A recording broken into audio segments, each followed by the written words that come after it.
नमस्कार, news our के खास कार्यक्रम मुद्दा ऑन टाइम में आपका स्वागत है। मैं हूं देवेंद्र कुशवाहा। आज हम इस कार्यक्रम में बात करेंगे छत्तीसगढ़ के कैबिनेट विस्तार पर हो रहे सियासत को लेकर। बीजेपी की सरकार बने लगभग 14 महीने हो चुके हैं।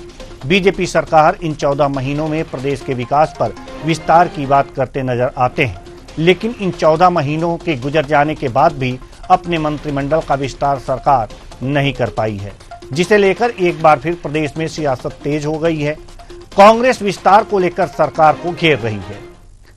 आज इसी मुद्दे पर करेंगे चर्चा, तो आइए शुरू करते हैं मुद्दा ऑन टाइम।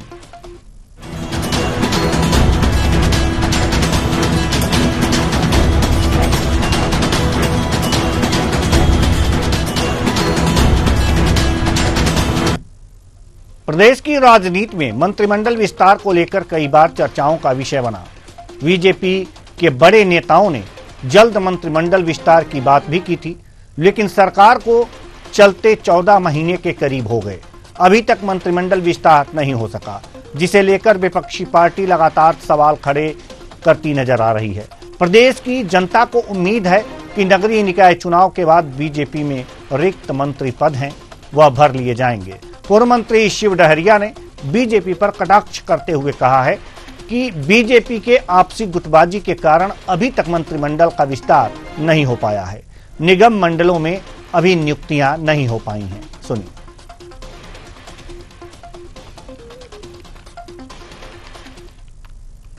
देखिए, भारतीय जनता पार्टी में जो गुटबाजी है उसी का नतीजा है। आज तक मंत्रिमंडल का विस्तार नहीं हो पाया, ना ही इनके निगम मंडलों में नियुक्ति हो पाई है।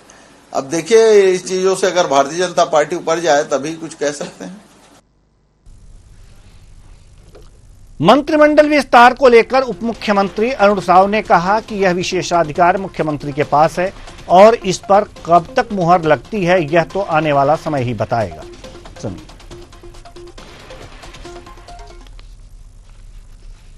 देखिए, ये मंत्रिपरिषद का विस्तार पूरी तरह से माननीय मुख्यमंत्री जी का विशेषाधिकार है। समय आने पर उसका वो निर्णय करेंगे। लेकिन नगरीय निकाय चुनाव में जो ऐतिहासिक जीत भारतीय जनता पार्टी को हुई है, वोट प्रतिशत का आप अंदाज लगाएं, कल्पना करें, 56% से अधिक वोट प्रतिशत लगातार जो बढ़ा है, निश्चित रूप से छत्तीसगढ़ तेज गति से आगे बढ़ेगा।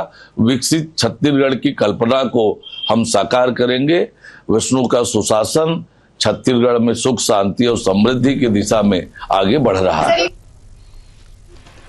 तो छत्तीसगढ़ आगे बढ़ रहा है, सुशासन की दशा की तरफ आगे बढ़ रहा है, ऐसा कहना है। आज हम इसी सब मुद्दों पर चर्चा करेंगे और चर्चा के लिए हमारे साथ जो मेहमान जुड़े हुए हैं उनसे आपका परिचय करा दें। राजकुमार राठी जी, प्रवक्ता बीजेपी, अभिमन्यु मिश्रा जी, प्रवक्ता कांग्रेस, मनीष बोरा जी, वरिष्ठ पत्रकार, तीनों मेहमानों का बहुत बहुत स्वागत है हमारे इस कार्यक्रम में। चर्चा की शुरुआत करेंगे अभिमन्यु मिश्रा जी, प्रवक्ता कांग्रेस। क्यों आपको लगता है कि बीजेपी के खेमे में इस तरह की बातें हो रही हैं, आपस में टकराव की स्थिति है, इसलिए ये विस्तार नहीं हो पा रहा है? वो तो मुख्यमंत्री का विशेषाधिकार है, जब चाहे विस्तार करें। देवेंद्र जी, सबसे पहले तो आपको नमस्कार। राजकुमार जी है हमारे साथ, उनको नमस्कार। मनीष जी को नमस्कार। देखिए, हमारे ऊपर हमेशा गुट बाजने वाले और हमारे ऊपर तंज कसने वाले, हमारे पार्टी के अंदर ताक झाक करने वाले, आज उनके खुद की गुटबाजी का ये नतीजा है कि आज मंत्रिमंडल विस्तार नहीं कर पा रहे हैं। आपने सही कहा, मुख्यमंत्री जी का विशेषाधिकार है, लेकिन उनके ऊपर दबाव कितना है? कौन कौन नेता हैं जो बनना चाहते हैं, जो बड़े बड़े नेता दबाव बना रहे हैं? अमर अग्रवाल जी हैं और भी बड़े बड़े नेता हैं जो मंत्रिमंडल में ले नहीं गए थे, जो नाराज चल रहे थे। उसके अलावा जो मुख्यमंत्री जी हैं, उनके ऊपर उनका एक अलग जो खेमा चल रहा है।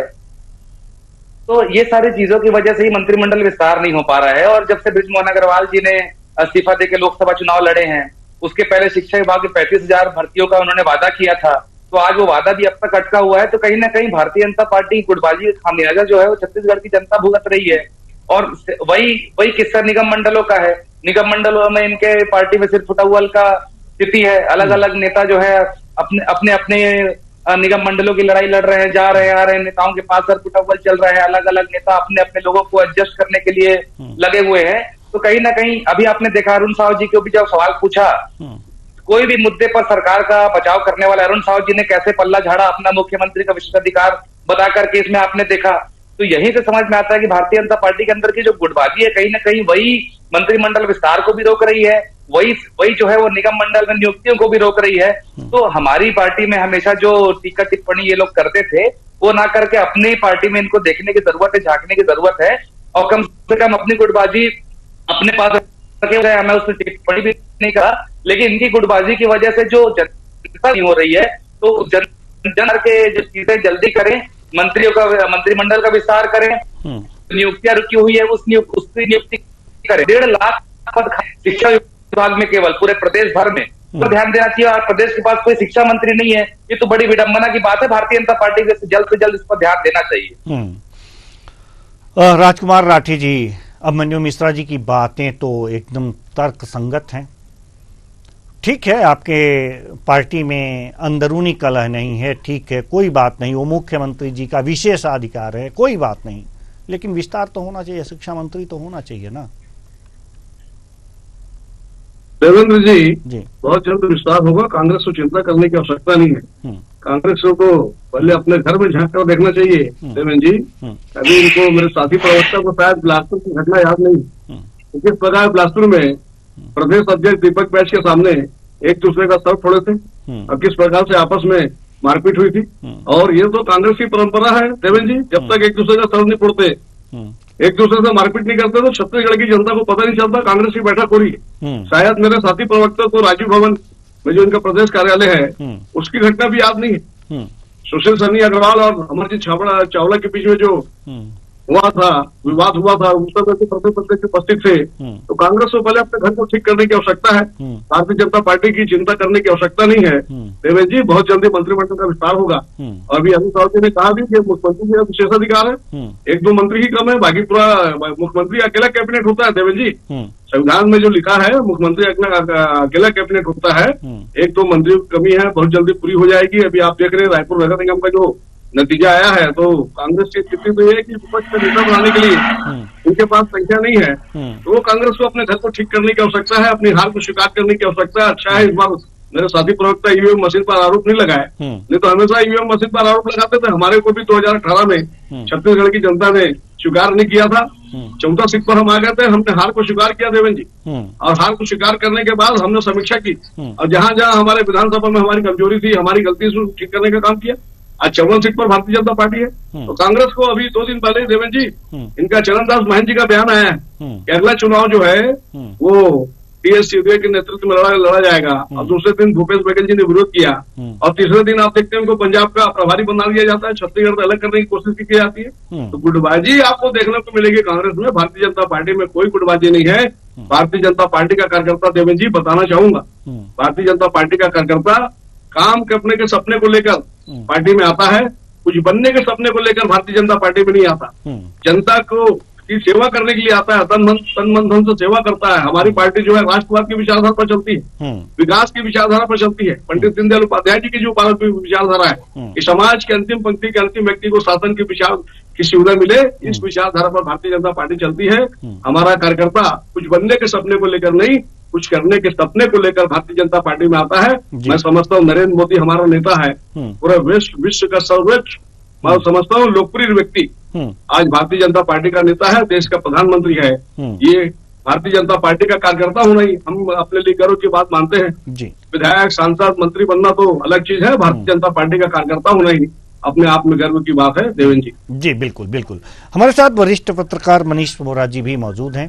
जी मनीष जी, जैसा कि कांग्रेस चिंता व्यक्त कर रही है कि मंत्रिमंडल का विस्तार नहीं हुआ, शिक्षा मंत्री नहीं हैं और शिक्षकों की भर्ती नहीं हुई, ये तमाम जो समस्याएं कांग्रेस दिखा रही हैं तो ये समस्याएं हैं, लेकिन इधर बीजेपी भी कह रही है कि जल्द ही कैबिनेट का विस्तार होगा और बहुत ज़्यादा चिंता करने की आवश्यकता नहीं है। तो क्या सचमुच चिंता करने की आवश्यकता नहीं है मनीष बोरा जी?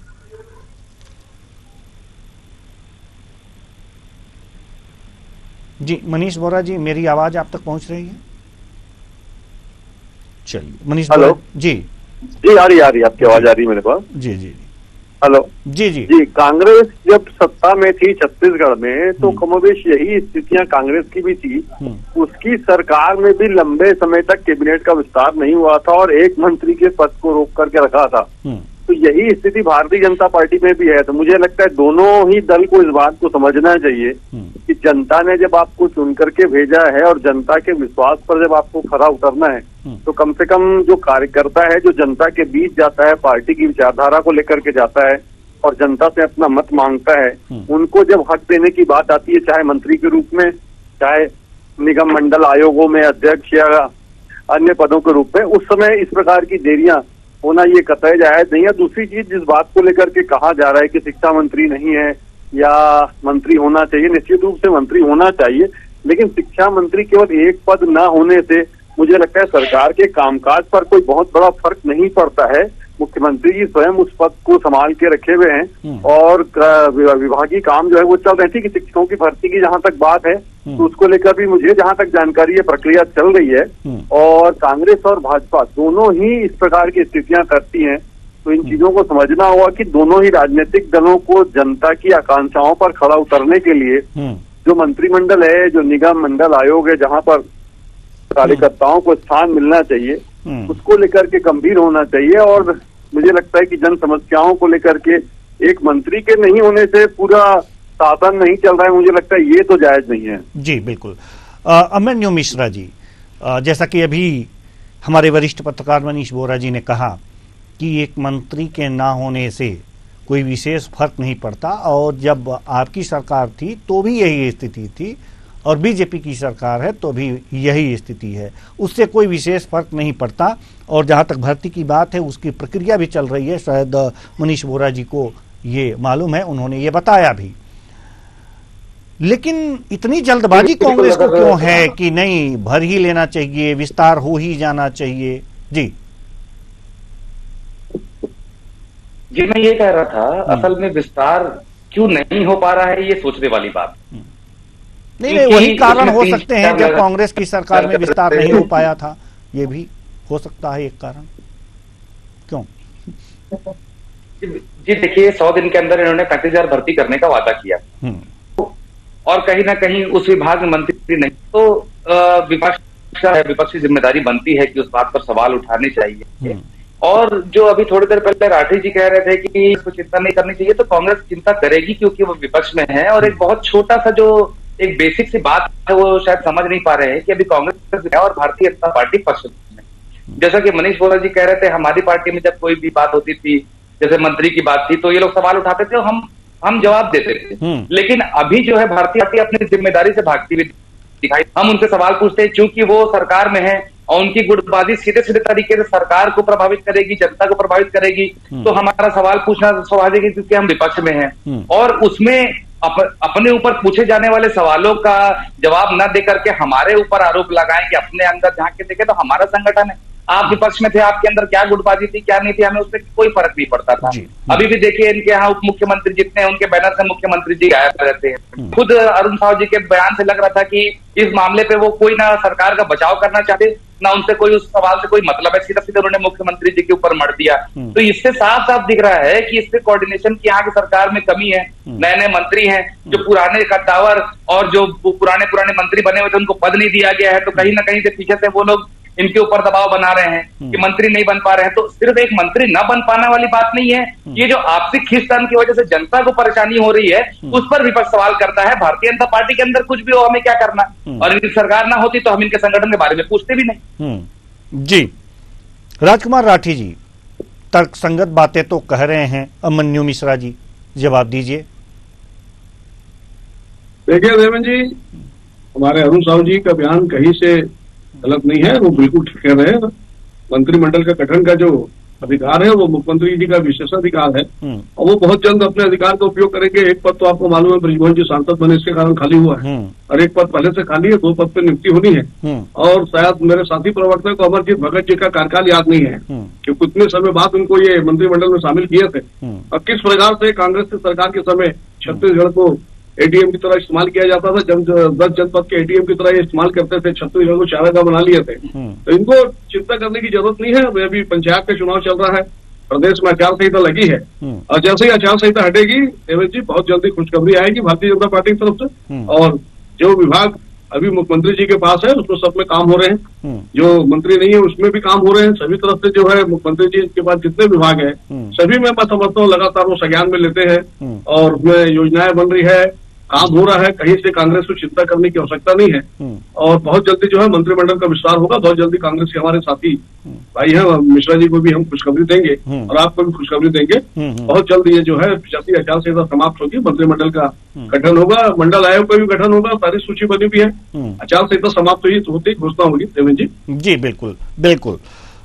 मनीष वोरा जी, हम आपके पास आएंगे। आपने देखा दोनों हमारे प्रवक्ता बिल्कुल ही तर्कसंगत जवाब दे रहे हैं, अपनी अपनी पार्टी का इतना जोरदार तरीके से और इतना तार्किक जवाब दे रहे हैं कि वास्तव में दिल बाग बाग इसे कहा जा सकता है कि दोनों प्रवक्ताओं के तर्कों से हो गया है।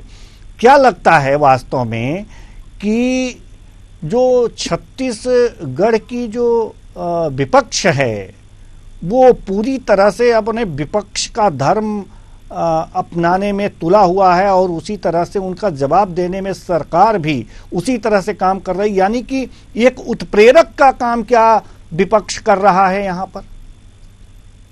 देखिए, यदि हम बात करें तो हिंदुस्तान के लोकतंत्र की खूबसूरती है वो जो छत्तीसगढ़ का सबसे मजबूत विपक्ष और विपक्ष जो है वो अपनी बात को जितनी तार्किकता के साथ में, जितनी ईमानदारी के साथ में रखेगा, मुझे लगता है सत्ता पक्ष को उतना ही ज्यादा वो कटघरे में खड़ा कर सकेगा। अभी देखिए दोनों ही तार्किक आधार पर अपनी बातें बड़ी साफगोई के साथ में रख रहे हैं, तो इससे ये स्पष्ट परिलक्षित होता है कि लोकतंत्र कितना मजबूत है और छत्तीसगढ़ में लोकतंत्र की जड़ें बड़ी मजबूत है। भले नक्सलवाद जो है वो यहाँ पर हावी रहा हो कुछ लंबे समय तक, लेकिन उसके बावजूद भी लोकतंत्र की जड़ें यहाँ पर बड़ी मजबूत हैं और उन मजबूत जड़ों का ही परिणाम है कि आज छत्तीसगढ़ से नक्सलवाद जो है वो सफाई की ओर दिख रहा है। इसमें महत्वपूर्ण भूमिका केंद्र और राज्य सरकारों ने जरूर निभाई है, लेकिन एक ये बड़ा वो है कि देखिए जब दोनों ही दल अपनी अपनी बातों के साथ में और तर्क संगत, देखिए जितना मजबूत होगा विपक्ष, मुझे लगता है सत्ता पक्ष को काम करने का भी उतना ही मजा आता है, क्योंकि मजबूत विपक्ष हो और जितना ज्यादा विरोध होता है तो मुझे लगता है काम करने की जो क्षमता है वो और ज्यादा बढ़ती है, मतलब और ज्यादा तत्परता से सत्ता पक्ष जो है काम के लिए लालायित होता है और वहीं विपक्ष भी अपनी भूमिका निभाता है। तो ये दोनों ही चीजें एक दूसरे के पूरक है। मुझे लगता है ये अच्छा संकेत है देश में लोकतंत्र के लिए, छत्तीसगढ़ के लिए खासकर अच्छा संकेत है कि वहां पर कांग्रेस एक सरकार को उत्प्रेरक का काम कर रही है कि ये अभी कमियां हैं और इसे जल्दी से पूरा कीजिए और उस पर घेरना शुरू कर दिए। चूंकि इससे पहले की सरकार गिरे, सरकार काम भी करना शुरू कर दे रही है, तो ये तो जनता के लिए बहुत अच्छी बात है। अभिमन्यु मिश्रा जी, हम आपके पास आना चाहते हैं। बहुत अच्छी बात है, आप अपने पार्टी का पक्ष भी बड़े जोरदार तरीके से रख रहे हैं, सरकार को घेर भी रहे हैं, विपक्ष का धर्म भी निभा रहे हैं, बहुत अच्छा लगा। और उसी तरह से राजकुमार राठी जी भी अपने पार्टी का पक्ष रख रहे हैं और हमें लग रहा है कि जिस तरह से वो बातें कर रहे हैं, सरकार आपको घेरने से पहले ही उन सारी समस्याओं को हल करने में जुटी हुई है। छत्तीसगढ़ के लिए ये बहुत अच्छी बात है और ये डिबेट करते हुए हमें बड़े खुशी और काफी हर्ष हो रहा है हमें कि इस तरह की बातें हो रही हैं। जनता जो है इसमें जनता की खुशहाली सामने आएगी। अब अभिमन्यु मिश्रा जी, बात एक दूसरे के संगठन में सरफुटअव्वल की भी होती है, जैसे कि आपने अभी थोड़ी देर पहले राजकुमार राठी जी पर आरोप लगाया कि बीजेपी में खींचतान है और जो बड़े बड़े मंत्री हैं जो पहले रह चुके हैं, वो बड़े बड़े जो नेता हैं वो मंत्री पद चाहते हैं और इसलिए दिक्कत आ रही है चुनाव करने में। ये आपने जो बताया है वास्तव में, और जैसे राजकुमार राठी जी ने बताया है कि आपके जो मीटिंग होते हैं जब से उसमें सरफुटअव्वल ना हो जाए तब तक छत्तीसगढ़ की जनता को पता नहीं चल पाता है। तो दोनों लोगों ने एक दूसरे पर बढ़िया आरोप लगाए हैं, लेकिन सवाल यह है कि जो जितना संगठन आपका मजबूत होगा, जिस तरह से मजबूत होगा, उतनी अच्छी तरीके से सरकार को आप घेर पाएंगे।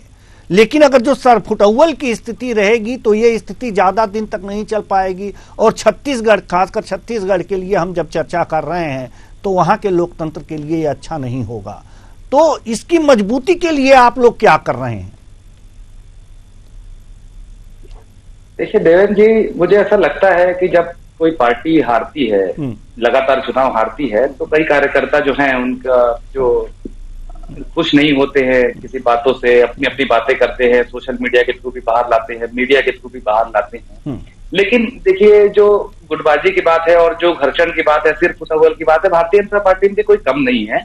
लगातार वीडियो सामने आ रहे हैं उनके कार्यकर्ताओं के। चुनाव के पहले भी वीडियो सामने आए थे। एक छुई खदान की कार्यकर्ता थी, महिला, जो कि निर्दलीय अभी चुनाव लड़के जीती भी है। और उसके अलावा आप देखेंगे धमतरी का जो कार्यालय जला दिया गया, भारतीय जनता पार्टी कार्यालय, टिकट वितरण के समय।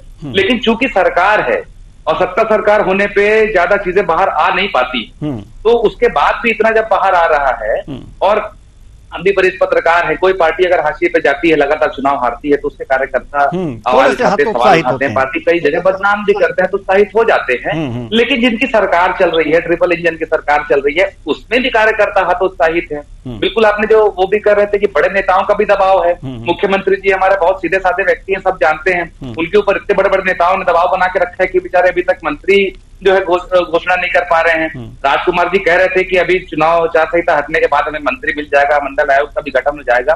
तो बिल्कुल हम तो ऐसी उम्मीद करते हैं भाई कि जल्द से जल्द हो जाए। और विपक्ष का जो धर्म है हमारा, जो जनता की बात होगी, हम तो उसे उठाने का काम करेंगे ही करेंगे। और सरकार की ओर से अगर पॉजिटिव जवाब मिलेंगे तो भी हमें अच्छा लगेगा।